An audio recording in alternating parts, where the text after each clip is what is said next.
The episode starts in present-day Moscow, with Everett Ross having a conversation with Agent Prescott.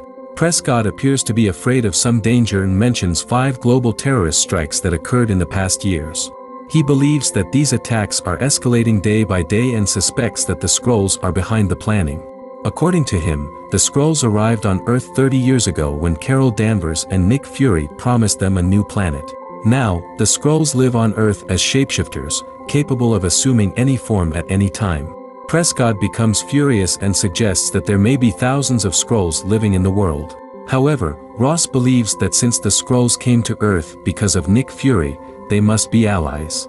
In this scene, he mentions that Nick Fury is on Saber and would need strong evidence to return to Earth. Prescott hands him a tabloid, assuming it to be something significant. However, he doesn't trust anyone other than Ross.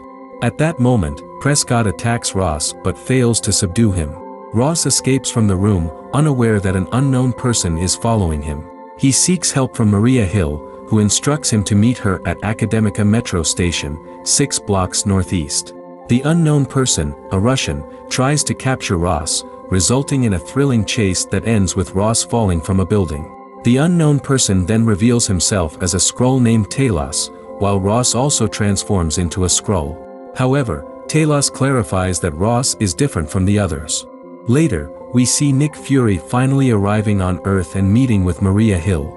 They both go to meet Talos, who has brought a plant called Santo Milica from the Skrull sky planet, given to him by Soren. They share their grief over Soren's situation.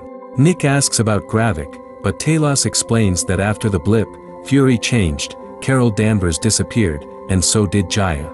Jaya, Talos' daughter, is angry because Skrulls no longer have a home. Talos has also been kicked out of the council and forced into exile, while Gravik took Fury's abandonment particularly hard. Gravik is now a member of the Skrull Council and preys on the collective rage of young displaced Skrulls. He is currently in Russia, where Skrulls are immune to radioactivity, and Russia has the highest number of abandoned nuclear plants on Earth. Agent Ross's imposter tries to cover up their plans, but Prescott intercepts the schematics for a radioactive bomb. Prescott is monitoring a radical group called AAR, believing them to be the next Skrull front for a terrorist attack. Gravik intends to start a war between Russia and the US, which Talos suspects would result in the eradication of humanity.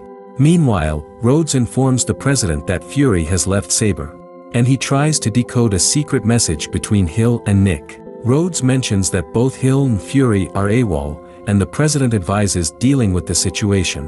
While walking at night, Fury is captured by an unknown man but is later rescued by Sonya Falsworth. Sonya is attempting to quell the Skrull rebellion. Nick seeks to team up with her, and during their conversation, a secret camera is revealed hidden in the eye of an eagle monument. In an abandoned place, an unknown man meets with Jaya and invites her to join the new Skrulls.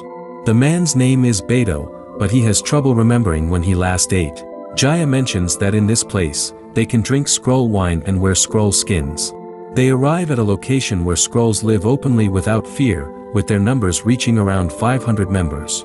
However, they also engage in kidnapping people, assuming their identities and controlling their minds. Pagon seems to be in control of this place, possibly working under Gravik. Later, Pagon informs Gravik that Fury is now in the city.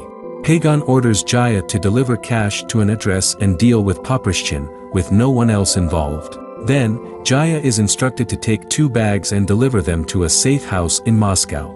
However, Nick and Talos also arrive at the location to meet Jaya and inquire about the bomb. Unfortunately, they end up without any clues. On the other side, Maria Hill suspects Jaya and begins chasing her. However, Jaya proves to be clever and eventually meets with her father, Talos. Talos asks her to hand over the bomb, but she refuses. Instead, she hands it over to Gravik, urging him to stop the attack. Later that night, she meets her father again, only to discover that she has unknowingly been working under her mother's killer. Jaya reveals that the blast is already planned, involving 3 bombs, and Gravik is aware that Talos will be present. She also reveals the target of the attack.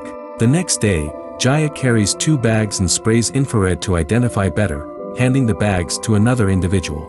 While everyone is busy chasing the bomber, Nick discovers some anonymous shape-shifting Skrulls who turn out to be Gravik. On the other side, Hill and Talos realize that the bomber has no bomb because Gravik has already detonated one at a social gathering. Gravik, disguised as Nick Fury, shoots Hill.